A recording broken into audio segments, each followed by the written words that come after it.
Another day, another woman passionate about media literacy. Welcome. My name is Anna, and like a billion other people, I love the Hunger Games and I love Sunrise on the Reaping. So I wanted to make this a book club discussion for everyone. And I will admit, I did give in to the system on this one with looking nice. Just want to give it up for the double wing. So thank you so much for joining. That alone means the world to me because media literacy in our times, so important.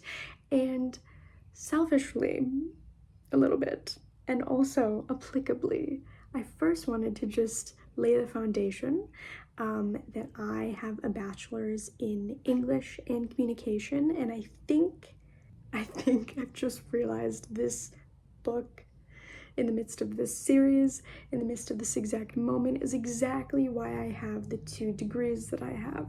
So obviously, I'm very comfortable with literary analysis because of my English degree, but 3 classes I took for my communication degree that I think are very applicable here that I wanted to give a shout out to really lay the groundwork, okay? So the first class that I loved even more than my professor herself said it was boring, and I was like in the corner like, I'm enjoying this. That class was argumentation, and the coolest part about that class was really dissecting arguments, but more than anything, understanding the logic and the correct versus the incorrect logic behind arguments. So one example would be the argument, every cat is gray, which I know is obviously not true.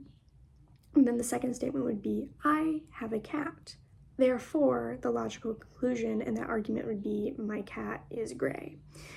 And so just 2 notes from that class. I think it's important to make note of when people are using valid logic versus when they are exaggerating, just straight up lying. There's so many different kinds of ways that arguments can be illogical. And I think that's important to know in your own life and obviously in Panem. The second class I took that I think is applicable was rhetoric and public culture. And in this class, we analyzed a lot of different texts. So that could be literal text, like a book, but it could also be a video or an image. We analyzed some advertisements, and you're looking at messaging behind something or anything, and how it also feeds into like a larger narrative. A lot of the class was about critically analyzing what something is communicating in a piece of media and what it's not. So then with argumentation and with rhetoric and public culture, then everything else kind of culminated into the last class I took, which was cultural communication theory. And this is probably the most relevant and makes me the most impassioned because it's all about analyzing culture, but specifically through the lens of what is missing, who is not being included when we talk about food, when we talk about clothing, when we talk about entertainment. I think people are very aware with books, especially with book talk in the book community. Like, most artists that get elevated are white or have particular identities. There's inherently always going to be people left out, and that's something I just think about all the time, is who is being left out, whose voice is not being included, whose culture is being ignored or not included. And I think, of course, there's so much within the Capitol that's just not included. Great things to keep in mind, not just for analyzing a piece of text like this and how it interweaves into our modern culture and our modern world as a whole, because this is not just about one country. That is a pet peeve I have. This is not just about the United States. This is about everyone.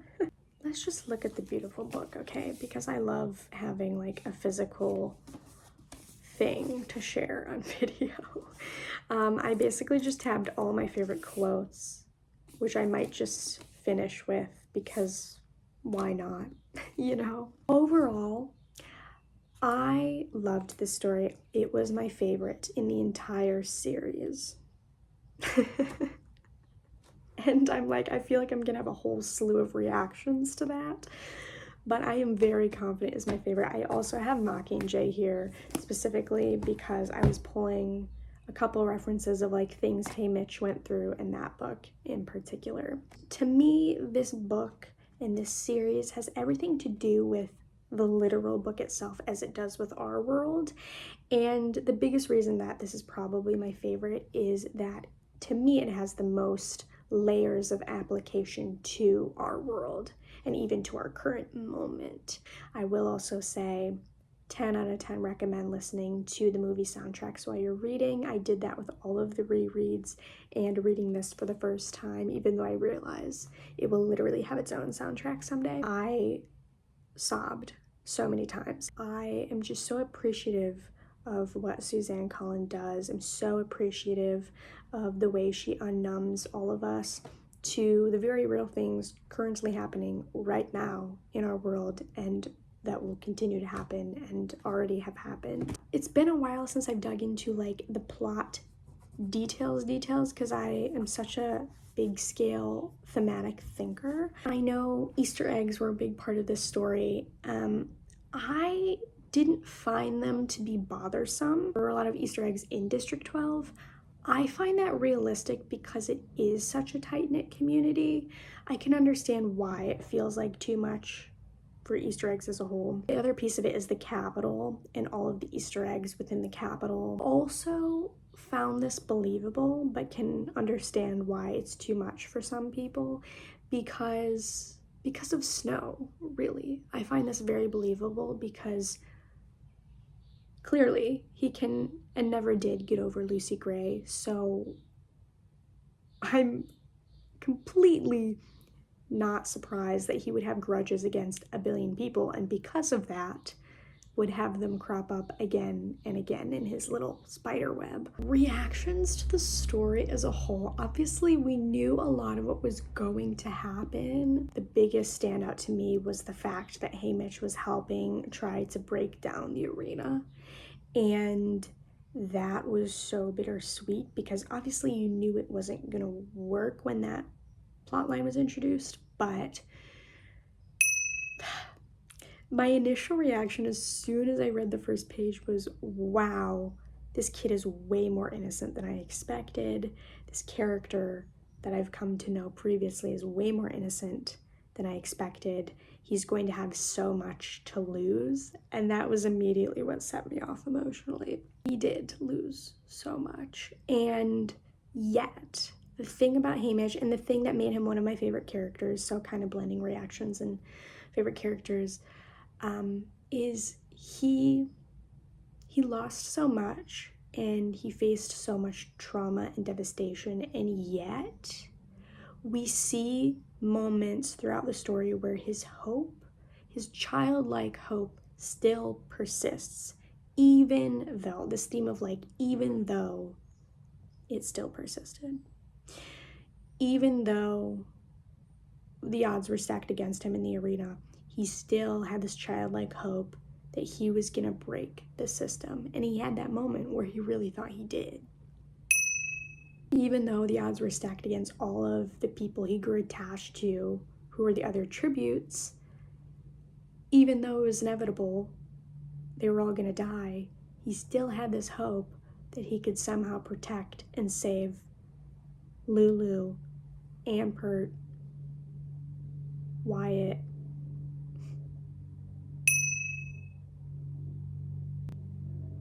He still had this hope. And probably the moment that broke me the most, when he arrived at home, he had this moment. It was very fleeting. It was very brief. It was probably like 2 words in a sentence, but he had this moment where he genuinely believed he was about to reunite with his family. Even after all of the torture that he went through, by watching the games again, by being trapped in that room.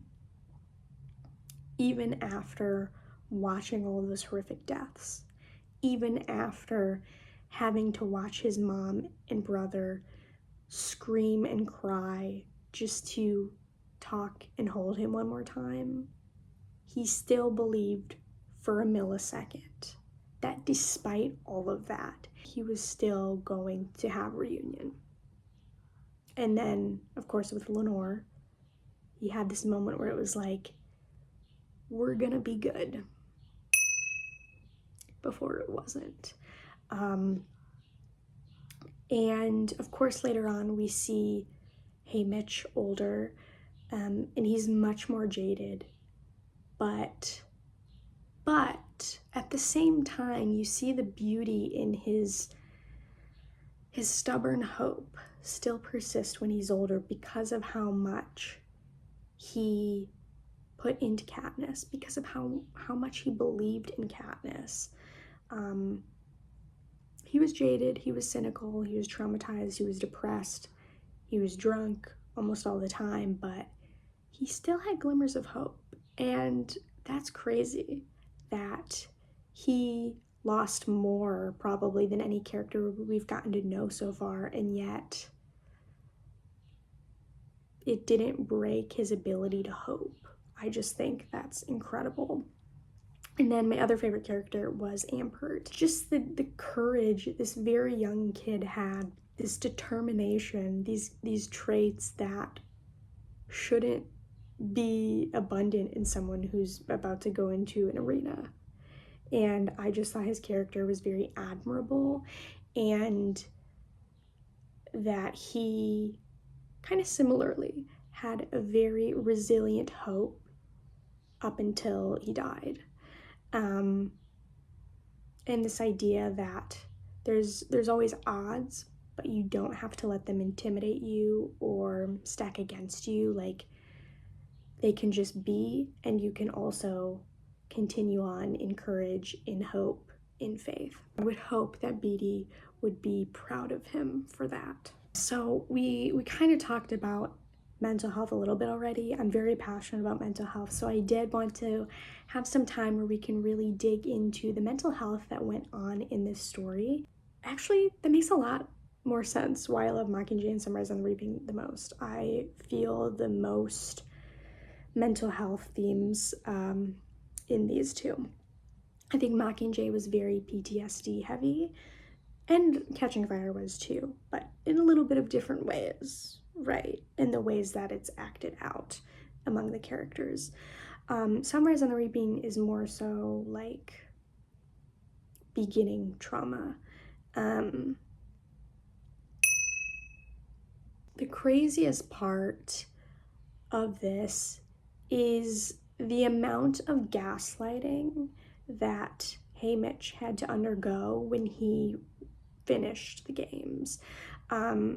He had to sit there and watch the games again, except it was a very different version, and it was incredibly skewed and kind of the truth, but not really. And that's very much a theme too. And then watch everyone basically change their opinion of you because they believe this montage more than they believe you is wild. But also like an aspect of reality TV that I did want to touch on, that a friend brought up, this idea of like how this is also based on reality TV, and a lot of times in reality TV it's like we are going to push what we want you to see. I even think of this with some of the reality dating shows, because there's always one or two people who get villainized, or even a whole sex of people versus the other sex who gets villainized in a show.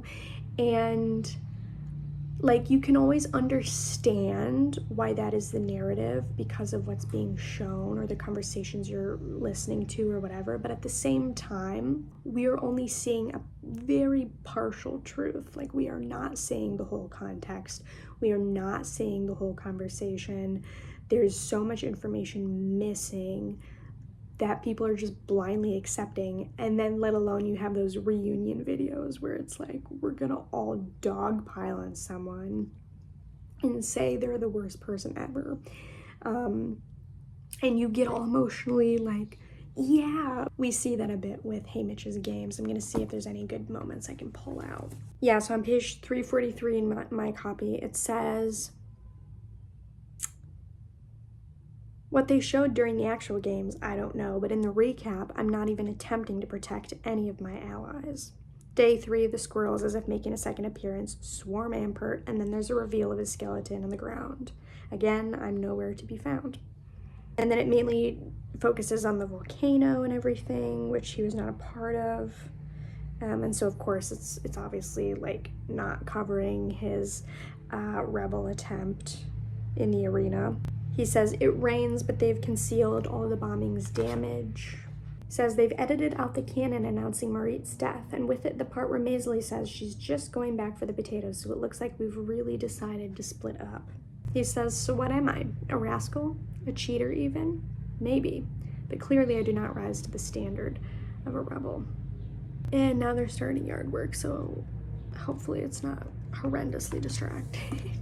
In a way, I mean, it is effective. They want Haymitch to be, like, isolated and ostracized from everyone else, and quite eerie, really, when you think that then he's literally isolated and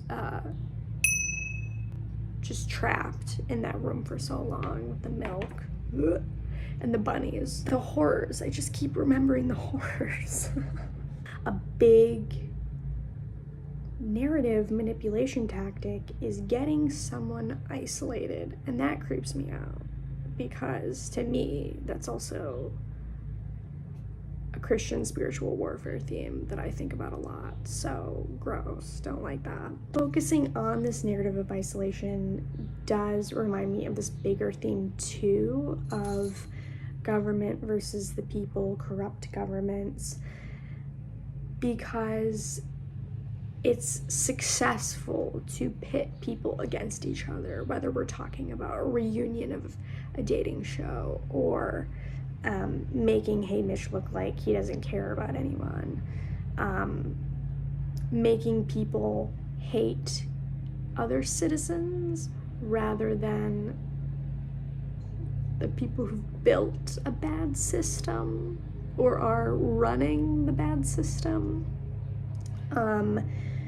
Because really, that's all the people in power have, because they don't have the numbers.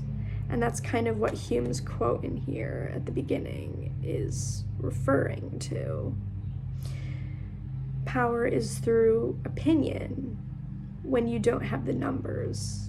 So you have to be really convincing and be very confident so that people then also blindly believe you and take what you say as truth and take what you say as the best way to do whatever. And you isolate and divide people, and that is how you succeed in keeping up a bad system. Coercion. And then if we want to connect all of the trauma that we saw Haymitch go through in here to the original trilogy, some moments where we see that connect is when he's drinking a lot, when he's in his Victor house in the Victor village, because surely he doesn't want to be there. He didn't even want to sleep in a normal building after losing his loved ones. Of course he doesn't want to be in his Victor house. Like, he was way more comfortable sleeping outside on Lenore's grave. He bets on Katniss. And I think it's not just because that was Burdock's daughter, like one of his best friends, but also he probably feels guilty, this trauma of, I ended this relationship and then my friend died, and I didn't want to, but I felt I had to, so the least I can do now is take care of his kid. And of course, the trauma with Luella and the similarities he felt between Katniss and her and the connections there also played a part in his, in his investment in Katniss. I think Haymitch helped Katniss get the alliances with Joanna and Finnick in Catching Fire, even though they weren't her choices, because they have darker histories with Snow in the Capitol. We don't really know Joanna's background, but she said that she lost everyone she loved. And Finnick obviously was extremely exploited by the Capitol. So together, these are people who are willing to do anything they can, even die for the sake of taking this system down. And that was Haymitch too. So I think that's why he picked them. And then being underground in District 13. I cannot even imagine. There's this moment I just found because I looked through Mockingjay again, where Katniss finally gets to be in the same room with Haymitch again, and she thinks he's dying because he looks so bad. And you can't help but think this could be related to his trauma with the pipes exploding. This could be related to just the mental connection of being in a coffin because he's underground, and all of his loved ones who died and were forced underground. And then obviously Burdock and the mine explosion. So many traumas with the concept of him being underground. I'm trying to talk about trauma. And then the last thing I wanted to note is very typical, like, delayed trauma response is waiting until far after you are safe to really let yourself exhale and untense. And we clearly see that with the epilogue in this book and also with the end of Mockingjay. It really takes Haymitch a long time to really believe he is safe, even after the Capitol has been overthrown and the Hunger Games are over. It's kind of this juxtaposition of, like, he was the innocent kid who got everything taken away from him, and then he watches Katniss, this other kid, and Peeta, this other kid, come up, and they have a lot of that. I mean, Katniss is very distrusting, but she still has some of that childlike hope that he's a lot more cynical of now, right? Because he's lost so much. And so this idea, is it better to be this innocent person who ends up being demolished by hardship and these realities, or is it better to just, like, be this cynical person who's just numbing and just expecting the worst? And in both cases, it's like neither of those are good. Like, there really isn't victory in either one, because something's taken from them, whether it's hope, whether it's innocence, which also just shows how corrupt the system was. Like, everyone was losing. Net lose. The other thing I did think that Haymitch continues, aside from hope, is this rascal nature that he has. I think specifically he kind of has this unpredictable nature of, like, he might be grouchy and then suddenly he's cracking a joke, or he might be distant but actually he's working something behind the scenes and helping Katniss out. I think in a way that, like, unpredictability, I think it got him far. It helped him be as successful as he could be in that system, in that world.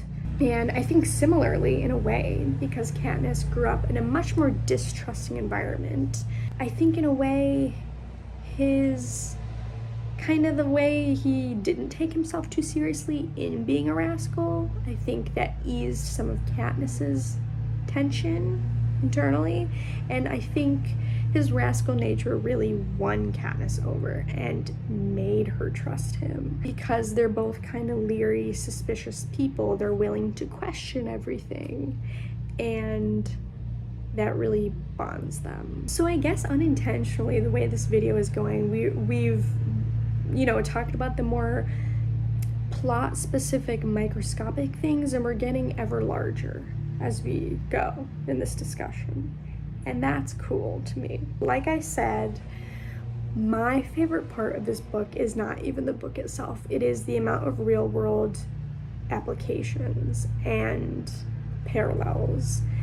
And that's a lot of why I cried, was not just for like what was literally happening in the book, but I was crying for the types of people it was reminding me of. And that's also why I cried a lot in Mockingjay, you know, all of the people with PTSD, all of the children who are victims to extreme violence in our world is obviously the most explicit example of who this reminds me of. The Middle East is a prime example of what this story reminds me of and who this story reminds me of.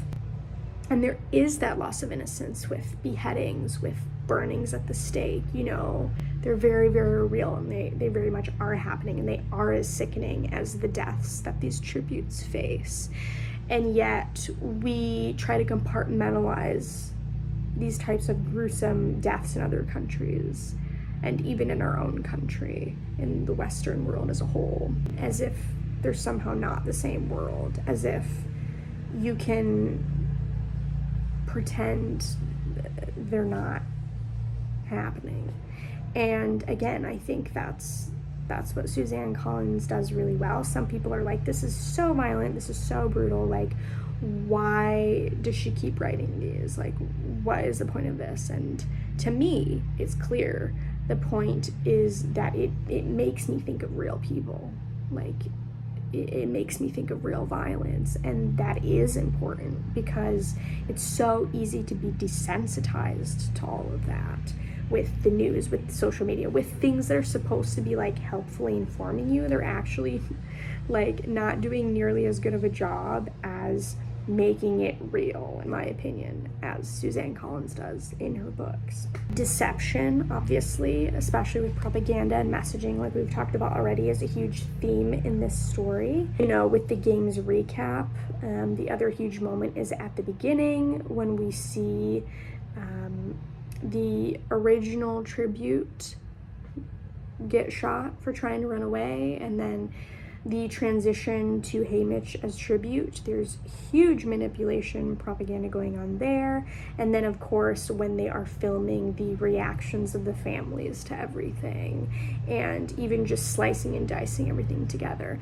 that alone should make you consider anything and everything that you watch. And then the final theme that I think is evident is this desperation for control. It reminds me of the Hume quote, so I'm just gonna read it. It was the George Orwell quote. All propaganda is lies, even when one is telling the truth. I don't think this matters so long as one knows what one is doing and why. And to me, that's all about, like, you can tell the truth, but what you're actually doing is just telling a partial truth. You're not telling the whole truth of what happened. To me, the biggest thing I question is we've like established this system, right, that we know very well through Katniss, through this whole series of how tributes are chosen. But I think we need to question, do you really know what or who is all on the slips of paper in the reaping ball? Like, where did you get that information from? You got it from Katniss, from someone who's been subjected to this corrupt system. Where did she get that information? She got it either from other people who are also subject to the system, or the people who created the system. And so if we're basing this, ultimately, it all goes back to Snow. If we're basing this on Snow, do you trust him? No? Then why do we think we know what's on these slips of paper? And this is such a great metaphor for anything. Like, why do you think you know? There is no reason to believe there's not only like a couple names in here a billion times. Like, I don't trust that every single kid has their name in there. And I also don't trust that, especially in like District 12, it's like, well, if you do this, you could have more names, like your name in there less versus more. It's like, I think we're forgetting that the person who made this entire system and structure is someone who has never, in this timeline, and does never get over Lucy Gray Baird. This man doesn't get over this woman so much that he forever hates an entire group of people and projects her onto all of them. He would want to continually torture certain families and certain people. I don't trust him one bit, and I don't think you should claim you know what's on these pieces of paper, because I think we're being lied to. Through his grudges, we obviously see Snow's desperation for control, but I think everyone has a different desperation for control in this story.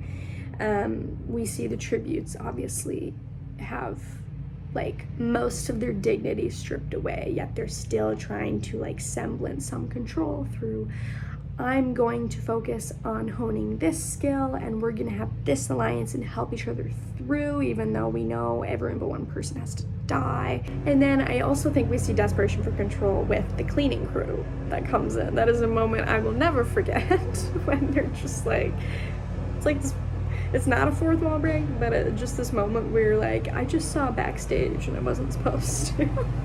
But they're trying so hard to believe like they have some control. They're not gonna get injured, or like they're not gonna experience consequences. It really is just like this sadness to me of like, we are so desperate for control as humans. We will convince ourselves of anything that is not true just to feel like we have control. Like, I feel like a good example of that is like when natural disasters hit. We're like, we try to pretend that we can be bigger than something we'll never be bigger than. Very humbling and sad, but an intriguing characteristic we seem to have.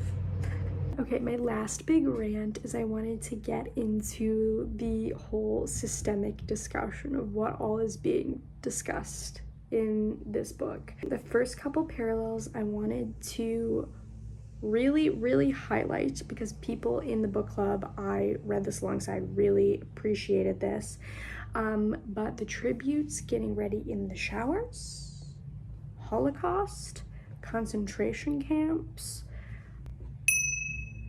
very easy real world parallel right there, but that's obviously just the tip of the iceberg. They are dehumanizing these people, and they're actually like subjecting them to torture and lack of physical autonomy and lack of physical care and exploitation. And then of course propaganda is everywhere.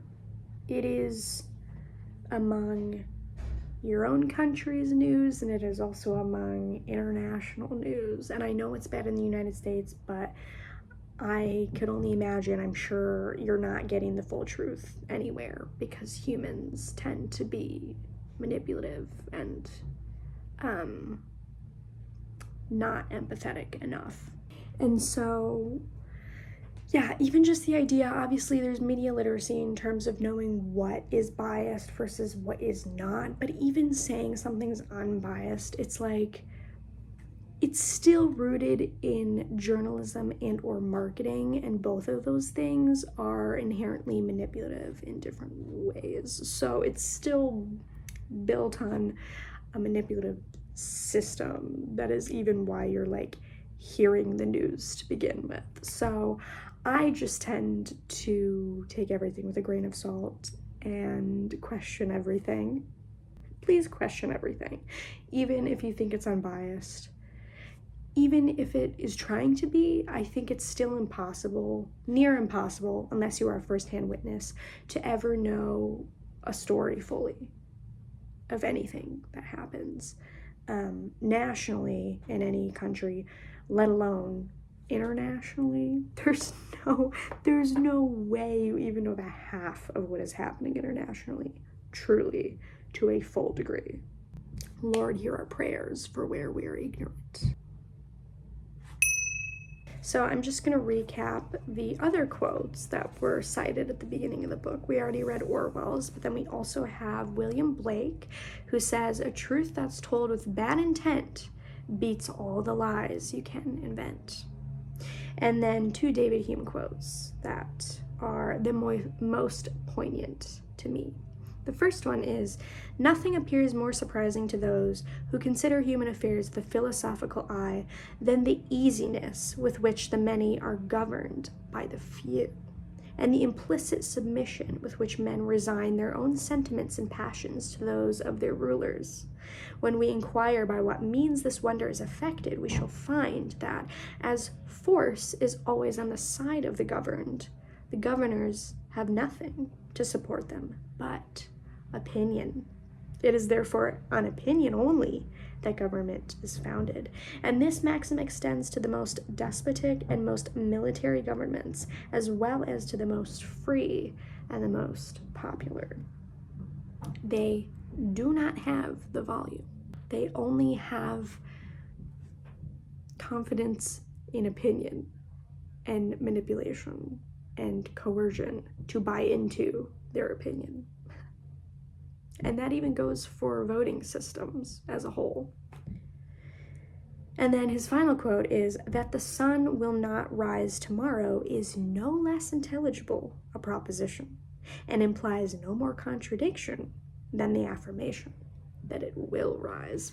So first of all, we have all of the people in Panem subjected to this system, and then you have the oppressors in the capital. And then you have people like Effie who are part of this implicit submission that I've heard other people talk about online. And then you have the Covey. And where do the Covey play in all this? I just thought was another note to touch on that another friend brought up as well. And I think the Covey is the most representative of independent thought and being willing to question even the system that has raised you, or even the system that you feel to be true, even, yeah, and that could be anything. That could be a religious system, just anything that has raised you, even if you believe it to be good. There is never harm in questioning the origins of these systems, the origins of what you're directly partaking in, instead of just taking someone's word for it. Like, really learn where it is these things derive from and how you feel about that. I think that's really important. And so the Covey are willing to just do their own thing. They're willing to reject it and believe there can be more, there can be other. There's always more than two options. The world is not black and white. The truth is as holistic of a picture as you can get. It's not just one perspective or a piece of something. I would really continue to encourage you to question, is a partial truth really truth? Honestly, I experienced this in the most recent American political election cycle. This thing happened where a candidate and everyone who wanted to vote for the candidate were all generalized as something very horrible. They were generalized as satanic. And to me, as someone who does believe in Satan, first of all, linguistically and conceptually, that's very inaccurate. I do believe that demons exist, but unless you are being possessed by a demon, I do not think any human can be labeled as satanic. I don't think that's an appropriate label for a human being, because human beings are also all made, I believe, in the image of God. So, like, first of all, don't like that term. The thing that stuck out to me about this moment politically is, as I dug into it more, because I was very triggered with my mental health, the disconcerting part of my dive into wanting to heal this trigger for myself turned into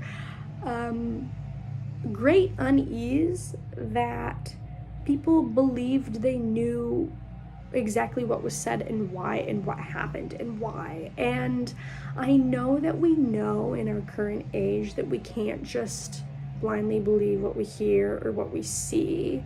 And obviously AI is the biggest example of why we shouldn't do those things. But yet myself included, we can all easily fall victim to blind belief in things that we should not have blind belief in. And specifically, I'm referring to videos. I'm referring to audio and video content. I don't think you should believe it just because it's audio, just because it's video. You have to remember the amount of information you are missing out on. Like, we know, right?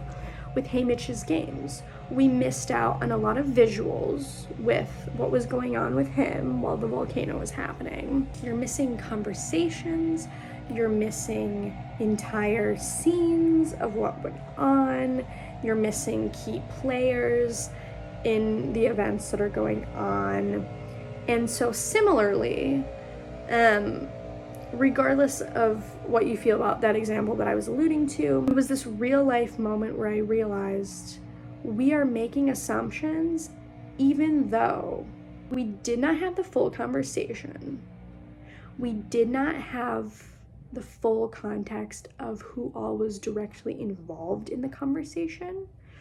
We did not have the full spatial awareness of the space in which things were being said and the distance between people. We did not know the timing of when people said what. You know what I mean? Do you get what I'm saying? There's so many factors behind videos and visuals that can be manipulated. And we just need to be really cautious about thinking we know when we were not firsthand there. But it's easy to forget the amount of information you're missing when you see something online or hear something on the radio. And that, my friends, is why corruption persists for so long. And that, my friends, is why, as another comparison, abuse persists for so long. People are really good at making you forget what you're not seeing. That is key. You're forgetting, you're so fixated on what you are seeing and what you are hearing that you have forgotten what you're not seeing, what you're not hearing. You're forgetting that you don't have 100% evidence for what you're feeling or what you're seeing or what you're thinking or what you're assuming. And that is how these systems stay in place. The biggest thing you should also remember is that you have so much power to change things. So at the end of the day, with this quote and with my rant, all of that to say, there's strength of opinions, which could be incredibly corrupt and manipulative and misleading and presumptuous and lacking evidence and information. And then there's number of people. And ultimately, I think systems want to pit the players within the systems against one another and get them focused on being against one another so that they forget how easily they can unanimously come together and do something bigger and even do something against the people who created the system to begin with, because again, they don't have the numbers. Hopefully, that can be liberating for you personally, that can be liberating for you communally, that can be liberating for you nationally, that can be liberating for you globally. The last thing I wanted to note with the final Hume quote about the sun rising versus it not rising is with the reaping, for example. The odds are always 50-50. And you could say those are really bad odds, but you could also say those are pretty good odds because they're equal odds. It's like the glass is half empty. It's also half full. Those are equal odds. This is like directly related to black and white thinking. Maybe not directly, because there's almost always more than two options. But in the sense of like, it can always be as good as it can be bad. You know, like perspective shift is huge, and that's huge in all of the things we've already talked about. It can feel like it's really hard to instill change, but it's actually probably not nearly as hard as you think. And another example of that is therapy. Therapy exists to remind you how much you can change. The coolest part of therapy my journey and a lot of other people's journeys, is you realize, oh, the things that have always been the things in me internally don't have to be that way. I can change them. And similarly, that's the same systemically. If you don't like something systemically, you have way more power to change it than you think you do. It's the fact of what you think about possibility for change. That is the hurdle. But the reality is, despite thinking there are so many hurdles, there's almost always a 50-50 odd. You could continue a two-party system, for example, but you could just as easily have a ton of people vote for something completely different. To me, two-party system is crazy. It's crazy to me because that is the epitome of black and white thinking. I don't think there's almost any instances where there are only two choices. I think that is a lie. And for some reason, it's like comfort. Like we grow up and the fact that there could only be two options is somehow comforting to us. I don't find that comforting at all anymore. Like, why did I ever think that was a comforting way of thinking? Like, that's so limiting. Just remember, you almost always have the chance for positive change as there is for negative change.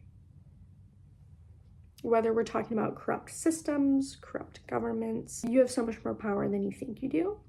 And I think that's another huge theme within Suzanne Collins' writing. So thank you for meditating on all of that with me. I do want to read some of my favorite quotes because I thought that would just be a fun little way to wrap up, and then give a couple of my theses on the book as a whole, and then where I think we're headed. Here are some of my favorite quotes in Sunrise on the Reaping. And that's part of our trouble. Thinking things are inevitable, not believing change is possible. It's like just what I talked about. This is definitely an iconic quote that a lot of people pulled out. The moment our hearts shattered, it belongs to us. Along with that, I did want to add a moment that really stuck out to me that was so small and so emotional was Haymitch's mom at the beginning. She had sewed him pants for reaping day out of flour sack, I believe. And just the idea that these people have been stripped of everything and their basic human rights, but they're still trying to hold on to dignity. So take everything for yourself that you can, right? I'd rather be despised than ignored. That's just very relatable. This is key, right? So simple, but it's key. Yeah, force them to admit we're people too, said Wyatt. And they're the beasts for killing us. Sometimes she cries because things are so beautiful and we keep messing them up. They needed a place to be together to raise their voices. Sometimes the hurt's too bad to bear alone. Listen, Luella, if you let them treat you like an animal, they will, so don't let them. This morning's poster says, we're civilized, we appreciate beautiful things, we're as good as you. I guess that's my answer. A sister is someone you fight with and fight for, tooth and nail. You were capable of imagining a different future. And maybe it won't be realized today, maybe not in our lifetime. Maybe it will take generations. We're all part of a continuum. Does that make it pointless? I didn't want to let them in, her and Peta, but the walls of a person's heart are not impregnable, not if they have ever known love. Two big takeaways for me from this book as a whole, aside from everything I've already said. The first is that I loved how Suzanne Collins loves literature, and so ultimately she took time to meditate on the past. We have Orwell, we have Hume, we have Blake. Dystopian fiction as a whole, even in the context of her own series. And then Poe's poem, The Raven, that she quotes throughout and meditates on throughout. So she analyzed and took into account the past and is very aware of the past as a whole. And she also recognized the present moment in our entire world, for everyone throughout the world in our present moment, to empower people to act regardless of the patterns they are in, they feel enslaved to, trapped in, coerced into. And it's really an urging to not give up, despite deaths even, that it will be worth it, even if it's not right now, even if it doesn't feel like it is right now. To keep hoping and have those glimmers of hope, like Haymitch, it's not for nothing. Hope is rebellious, and it's also a weapon that corruption can never understand. And I think the other cool part of this book is it really makes you question your understanding of the world itself, of what you've been told in the past versus what's actually happening. It's unraveling a little more of that horror of, oh, I thought things were happening this way in the Hunger Games, the Capitol, the districts, but they're actually functioning different than I thought because I had a different perspective, or an unreliable perspective previously, or just an ignorant, naive perspective originally. Even when you think you know a book, something fictional, you actually didn't know all that you thought you did about the story. And she just proved that through this addition to the series. You actually didn't know all that you thought you knew about Haymitch's games. You actually didn't know all that you thought you knew about how the tributes got chosen or what footage has been shown. I don't think we can trust those paper slips, and I will never let that go. And because you're left questioning so many things you thought you knew about the book that Suzanne just told you don't know, how much more can you take that attitude towards the world, towards what you partake in every day in your personal life, from your workplace to religious institutions, to what you partake in communally, to what you partake in your country, to what you partake in globally. This hopefully should be a springboard to question everything. But really, what could be more important? That is such a marker of not just fun intellectual conversations like this, but it's also just a marker of freedom. Just not choosing to accept anything as is, but say, you know what, there could be more than this.